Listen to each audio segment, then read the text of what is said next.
जी। हाँ रमन जी, मेरा सवाल आपसे चिराग पासवान से जुड़ा होगा। चिराग पासवान का स्ट्राइक रेट लोकसभा में आपने देखा 100% रहा।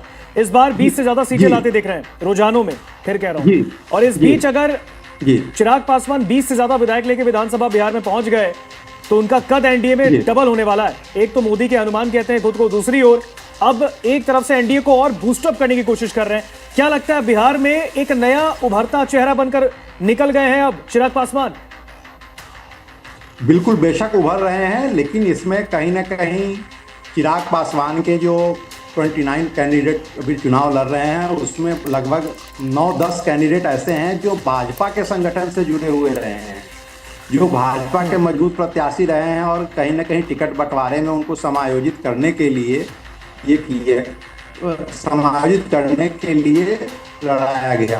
तो इसमें भाजपा की भी मजबूती है, एनडीए के सपोर्ट से ही चिराग पासवान की इतनी बड़ी ऊंचाई मिली है।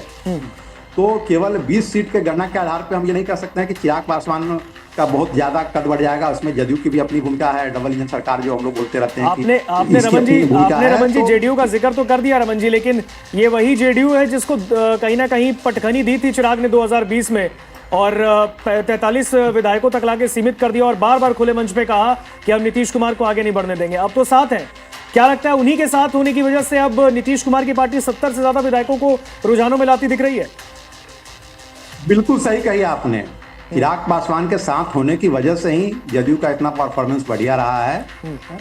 और मैंने आपको फिर पहले कही थी कि लगभग 10 लोग ऐसे भाजपा के हार्डकोर जो जिसको हम लोग बोलते हैं कि संगठन से जुड़े हुए, भाजपा के प्रदेश महामंत्री रही, भाजपा के प्रदेश उपाध्यक्ष रही बेबी कुमारी, जो मुजफ्फरपुर जिले के बोचहा से सुरक्षित सीट से लड़ रही हैं जी, तो वो भी जीतती हुई दिख रही। तो ऐसे लगभग 9 लोग बेबी कुमारी के अलावे जो हैं वो बहुत बढ़िया परफॉर्मेंस जिनका अभी चुनाव परिणाम में दिख रहा है।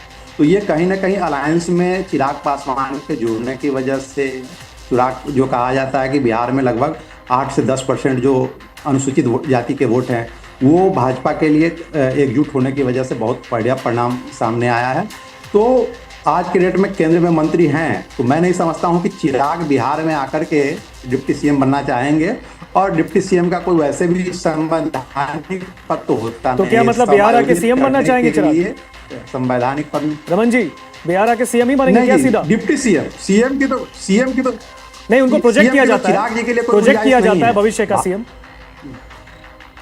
वो भविष्य की बात आपने कही, इसका मैं सम्मान करता हूं, लेकिन अभी सबसे लार्जेस्ट पार्टी बनने की ओर भाजपा अग्रसर है, नंबर 2 की पार्टी जदयू है। हाँ, तो ऐसी स्थिति में कहीं चिराग जी के लिए हमें बहुत गुंजाइश बनती हुई नहीं दिख रही है कि हाँ चिराग जी कुछ बढ़िया माने वो करने आएंगे। और हमें लगता ही नहीं है कि डाउनफॉल में वो केंद्र की राजनीति छोड़ करके, और अभी राष्ट्रीय नेता हैं वो, लेकिन रमन जी, लेकिन हाँ उनकी पार्टी के रमन जी आपने कहा बीजेपी बड़ी पार्टी है, जेडीयू दूसरे पर है, तो महाराष्ट्र याद आ जाता है। महाराष्ट्र में चुनाव से पहले एकनाथ शिंदे सीएम थे और जब चुनाव नतीजे आए तो बीजेपी बड़ी पार्टी बनी और उसके बाद एकनाथ शिंदे डिप्टी हो गए और देवेंद्र फडणवीस सीएम हो गए। हालांकि बिल्कुल सही आपने बहुत सही कही। यहाँ मैं ये भी कहना चाहूंगा कि एकनाथ शिंदे से बहुत बड़ा कद है नीतीश कुमार का। एकनाथ शिंदे को तो बीजेपी ने यूं ही प्रोजेक्ट किया था, लेकिन नीतीश कुमार पिछले 20 सालों से मजे मझाए हैं बिहार की राजनीति में। लेकिन बीजेपी के लिए मतलब क्या बीजेपी ऐसी कोई प्लानिंग कर सकती है? अंदर खाने में कोई बातचीत चल रही है?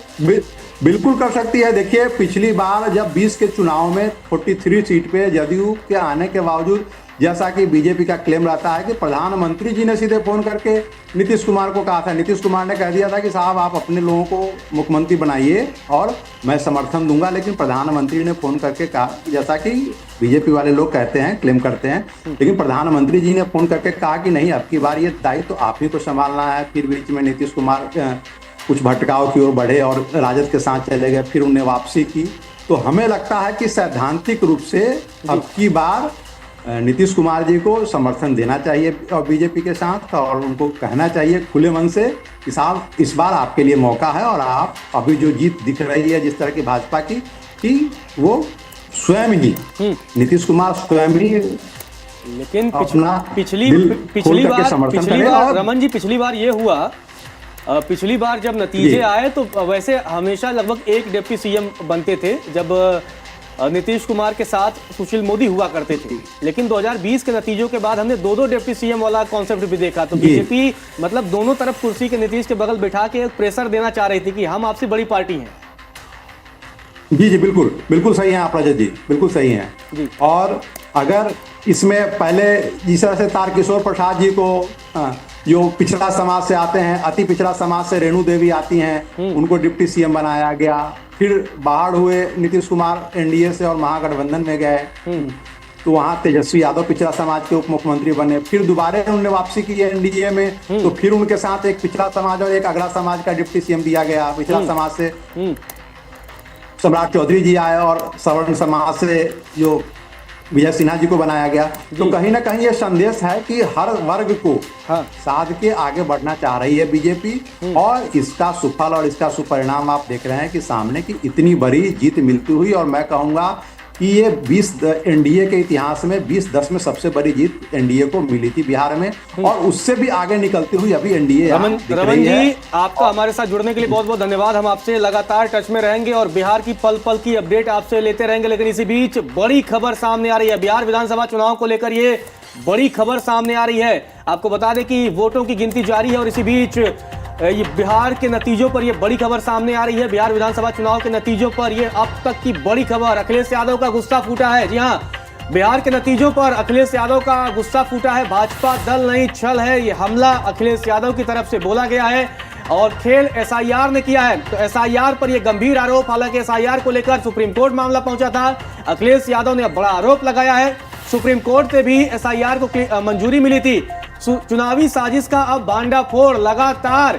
आपको बता दें कि हम ये खेल इनको नहीं खेलने देंगे, अखिलेश यादव की तरफ से ये बयान दिया गया है। जब आपको बता दें कि एसआईआर का पूरा मामला सुप्रीम कोर्ट पहुंचा था और तब सुप्रीम कोर्ट ने कहा था कि हाँ, आधार को आप वैलिड करिए, इसके बाद आप एसआईआर करिए। लेकिन अब एसआईआर पर ये इस बार हार का ठीकरा विपक्षी दल फोड़ते हुए नजर आ रहा है। इससे पहले भी तमाम बयान कुछ नेताओं के सामने आए थे।